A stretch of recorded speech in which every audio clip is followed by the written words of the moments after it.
Este é o canal Caminhos do Pensamento, meu nome é Rafael. E aí pessoal, tudo bem com vocês? Hoje eu quero fazer uma reflexão sobre a hipnose. Você já estudou a hipnose? Você já a praticou?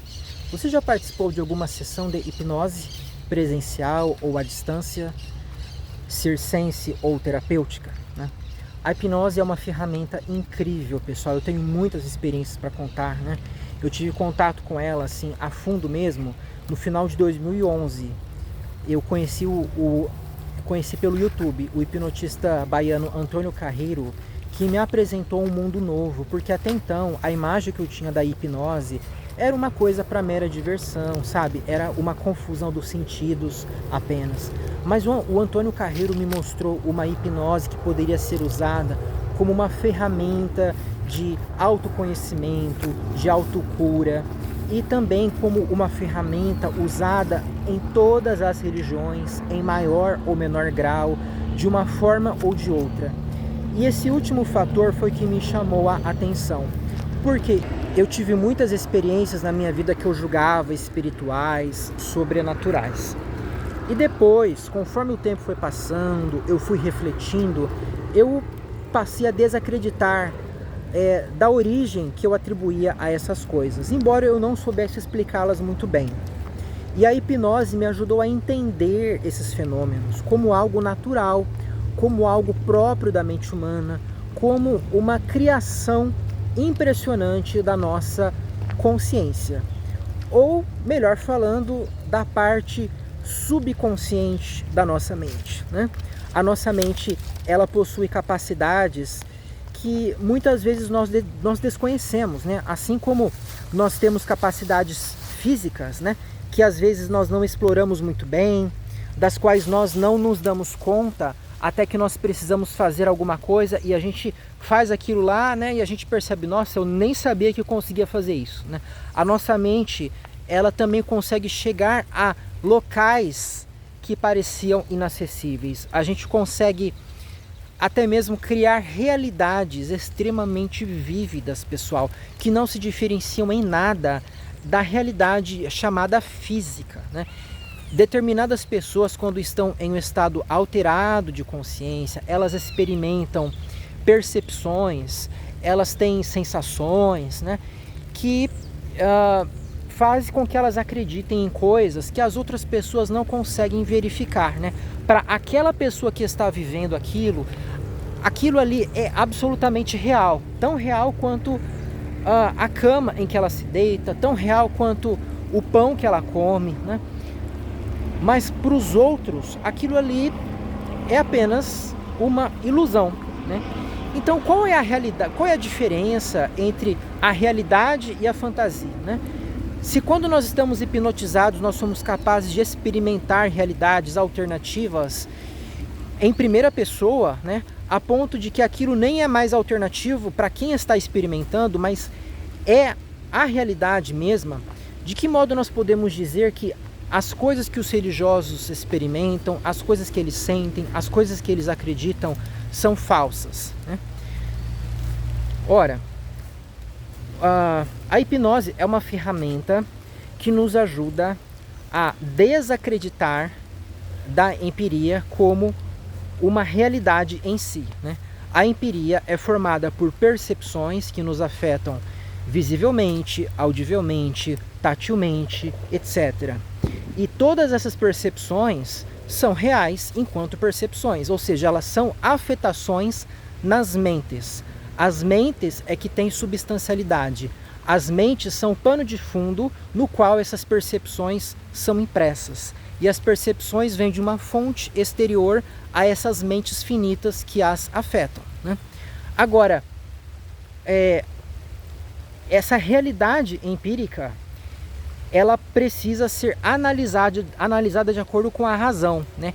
É a razão que vai nos dar o critério para diferenciar uma percepção dita real, ou seja, que está integrada numa sequência lógica, de uma percepção ilusória, ou seja, uma percepção que está solta, que não faz parte da corrente, mas é como se fosse um elo fora da corrente, né? Uma percepção que não pode ser explicada no conjunto, né? Mas ela é um ponto fora da curva.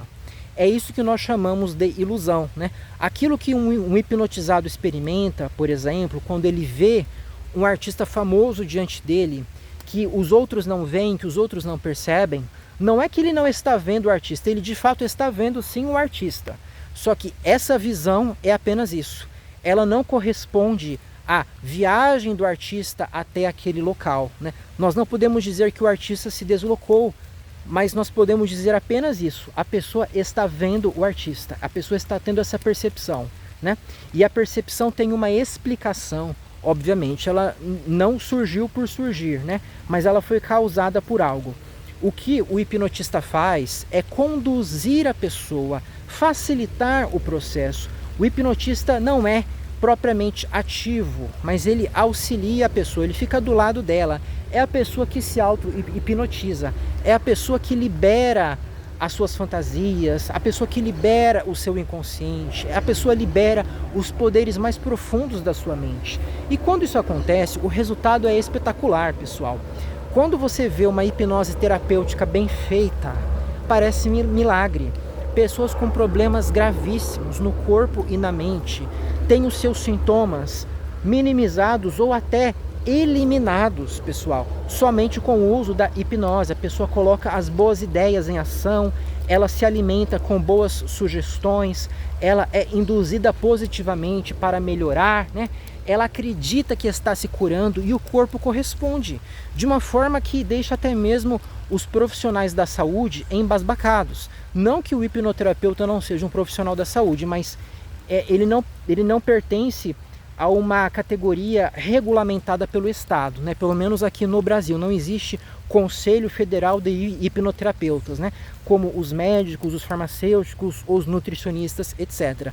Enfim, o hipnoterapeuta, quando ele trabalha bem, né? Quando ele trabalha corretamente, ele consegue resultados fabulosos, né? Sempre ao lado desses profissionais convencionais, vamos dizer assim, sem contrariar o médico, sem contrariar nenhum outro profissional, né? Mas sim trabalhando com aquilo que o médico recomendou, né? O paciente tem que tomar o remédio, então o hipnoterapeuta vai sugestionar esse paciente para que ele acredite que junto com esse remédio ele vai ingerir uma energia poderosa que vai iluminar o corpo dele, e essa energia vai entrar nas células, vai eliminar as impurezas, vai fazer que os órgãos trabalhem corretamente, né? E realmente, pessoal, eu já vi coisas incríveis assim, pessoas desenganadas pelo Hospital do Amor, em Barretos, né, com estágio terminal de câncer avançadíssimo, que não estavam conseguindo eliminar as dores nem com remédios fortes recomendados pelo médico. E com uma única sessão de hipnoterapia, as dores foram totalmente eliminadas, os sintomas do câncer regrediram, a pessoa ganhou músculo, sabe? A pessoa ficou forte, a pessoa ficou confiante, sabe? Eu nunca vi nenhuma pessoa que foi curada, né? Mas a pessoa realmente consegue uma melhoria na sua autoestima, uma melhoria na sua qualidade de vida, né? Quando a hipnoterapia é aplicada corretamente, dessa forma responsável que eu estou falando. E na religião, pessoal, nós vemos a hipnose sendo usada à torto e à direito. A maioria dos líderes religiosos não se dão conta de que eles são hipnotizadores. Com as suas palavras, com os seus gestos, com o tom de voz, eles induzem as pessoas a um estado alterado de consciência. Porque o que é a religião, senão palavras bonitas, sentimentos agradáveis e esperança de uma melhoria de vida, né? Isso é hipnose, né? O religioso, ele coloca uma coloração em cima disso, né? Uma coloração mitológica, né? Com histórias fabulosas, histórias fantásticas que não podem ser confirmadas, que não podem ser comprovadas. Ele coloca muitas crenças em cima disso para facilitar o processo, para inspirar a pessoa que está sendo hipnotizada, né? E com isso ele consegue resultados impressionantes também, né? Que são chamados de milagres muitas vezes, né? Pessoas muito religiosas, né?